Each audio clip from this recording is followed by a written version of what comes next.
141편 5절부터 7절까지의 말씀, 내가 항상 기도하리라 라는 제목의 말씀을 가지고 하나님의 말씀을 대언합니다.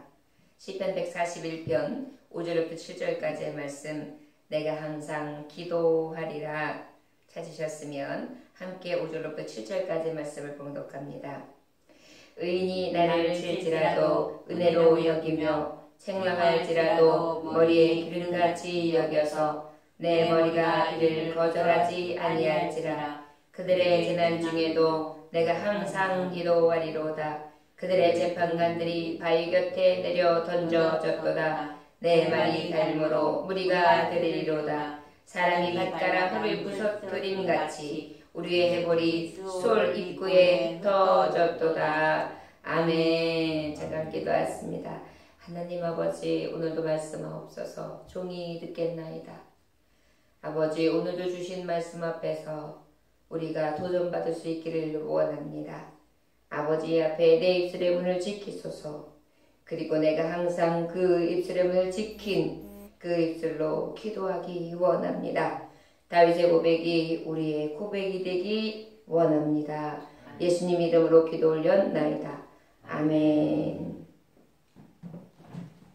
5절에 의인이 나를 칠지라도 은혜로 여기며 책망할지라도 머리에 기름같이 여겨서 내 머리가 이를 거절하지 아니할지라. 그들의 재난 중에도 내가 항상 기도하리로다 라고 고백하고 있습니다. 특별히 이 말씀을 보면 7절을 보면 알 수 있어요. 7절에 사람이 밭가라 흙을 부서뜨린 같이 우리의 해골이 스월 입구에 흩어졌도다 라고 고백하고 있는데, 이것은 바로 무엇이냐면 아주 극심한 고난을 얘기하고 있는 거예요. 다윗이 자신이 받는 고난이 어느 정도냐면은 사람이 밭가라 가지고 흙을 부서뜨린 같이 말하자면은 맷돌이 땅에 부딪혀 가지고 빡 깨졌어요. 그래가지고 그 뼈가 정말 결국은 그 사람의 뼈가 그렇게 의골이 돼가지고 저 솔의 어귀에 가서 흩어져 누워있는 듯한 그러한 표현이니까 얼마나 힘들고 얼마나 비참하고 얼마나 뼈아픈 상황이라는 것을 알 수가 있습니다. 그럴 때에 저는 뭐라고 표현하고 있느냐? 의인이 나를 칠지라도 은혜를 여기며 책망할지라도 머리에 기름같이 여겨서 그랬어요. 이러한 상황 가운데에 어떻게 해요? 이제 하나님께서 주시는 은혜 가운데에 가만히 생각하면 이러한 고난이, 이런 고통이 그냥 오는 것이 아니라 나의 죄로부터, 나의 허물로부터, 또 나를 정금같이 나오게 하신 하나님의 또 신묘한 계약으로부터 온다라는 것을 생각하고 어때요? 의인들이 나에게 오는 나를 칠지라도 은혜로 여기, 결국은 뭐 선한 사람들이든 악한 사람들이든 그를 통하여 내가 지금 굉장히 어려운 일을 만나는 거예요. 그래서 나를 치는 거예요. 그럴지라도 나는 어떻게 은혜로 여기겠다. 이렇게 지금 고백하는 거예요. 그리고 그들이 나를 만약에 책망한다. 그러면 그것을 머리에 기름같이 여기겠다. 기름 부으심을 받는 것처럼 그렇게 영화롭게, 그렇게 행복하게, 그렇게 기쁘게, 그렇게 향기롭게 여겨서 어떻게 내 머리가 이를 거절하지 아니할지라. 생각 속에, 머릿속에 어떻게 담아두겠다는 거예요. 참 이것이 쉽습니까? 우리가 만약에 큰 잘못을 했을 때도 누군가가 나한테 조언을 해주면 기분 나쁠 때가 있잖아요. 그리고 별로 좋지 않아요. 아무리 좋은 말을 해줘도 한두 번 듣다 보면 굉장히 잔소리 같고 별로 좋지 않아요. 또 내게 꼭 필요한 단 말씀을 해줘도 때로는 그 말씀이 내게 별로 탐탁지 않을 때가 있잖아요. 아무리 좋은 말도요.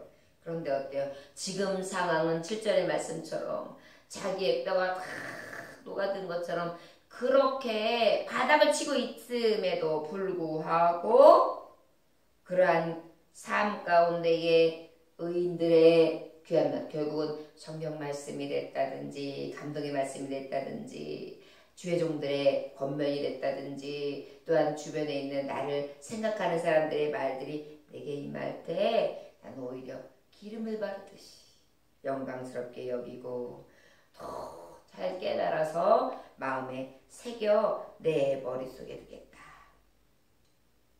그들의 재난 중에도 내가 항상 기도하려다. 난 더 나아가 나에게 이런 조언을 하고 때로는 내가 이 말을 들었을 때 탐탁지 않고 내가 좀 어려운 장면에서도 겨우 받아들일 만한 그러한 상황이라 할지라도 더 나아가 어떻게 저들을 위해 기도까지 하겠다는 거예요.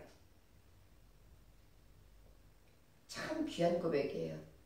우리는 나에게 탐탁지 않은 말을 하고 조언이라고 해도 자기가 뭔데 나한테 그런 식으로까지 얘기해. 자기나 똑바로 하지. 이렇게 생각할 수 있는 그런 것인데 왜 나한테 저런 말을 해? 기분 나쁘게 쓰리. 이렇게 할 수 있는 것인데 어때요?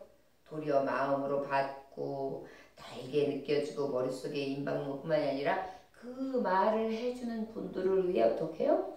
기도하겠대요.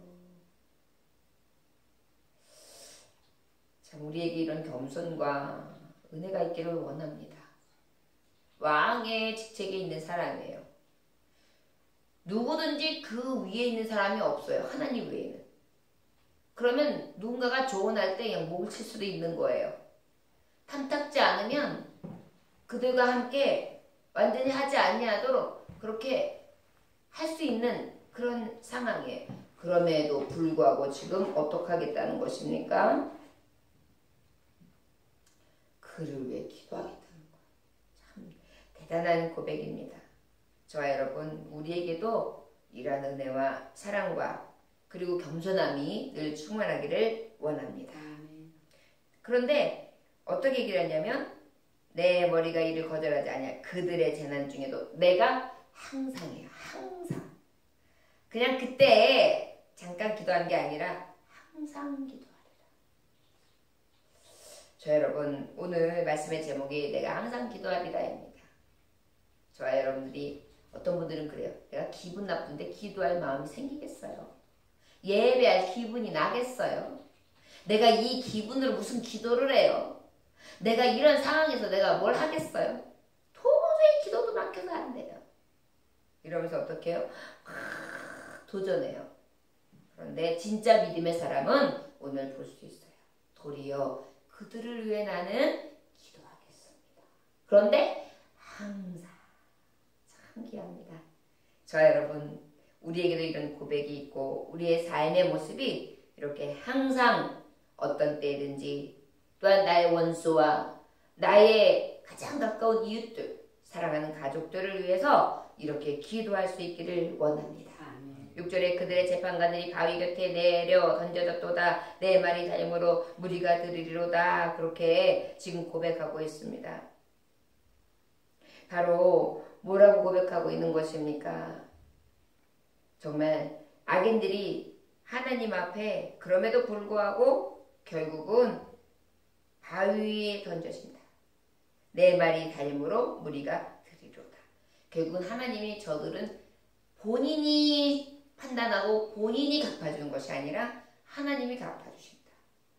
그리고 어떻게 해요? 내 말이 다임으로 그들이 결국은 듣게 될 것이다.